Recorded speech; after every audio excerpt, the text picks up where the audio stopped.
हम कट्टा बन दुख के यही से डिमांड हम करतानी झुक के।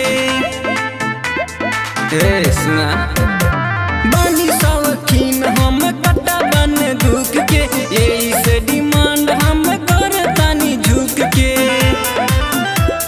तोड़ के तू दिल कई खंड कैले बड़ा, गाँव भर में नाव ट्रेंड कैले बड़ा। दीदिया के मिलल हई खुफिया खबर, तू दहेज में दुनाली के डिमांड कैले बड़ा। दीदिया से मिलल हई खुफिया खबर, तू दहेज में दुनाली के डिमांड कैले बड़ा।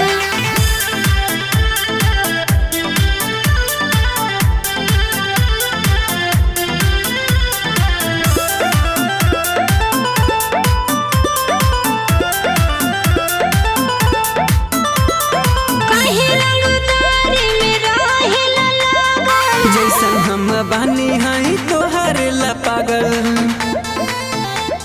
सुनो हो काहे रंगदारी में रहेला लागल। जैसन हम बानी हई तोहर ला पागल।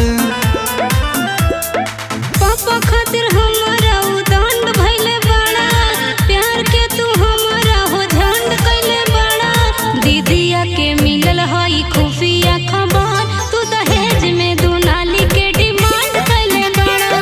दीदिया से मिलल हई खुफिया खबर, तू दहेज में दुनाली के डिमांड कैले बड़ा।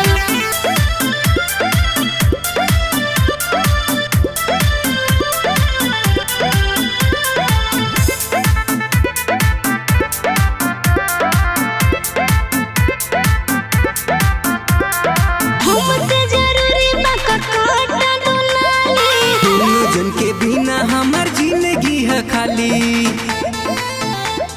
अच्छा ऐसा बात हमसे जरूरी बा काटा दुनाली। दोनों जन के बिना हमार जिंदगी है खाली।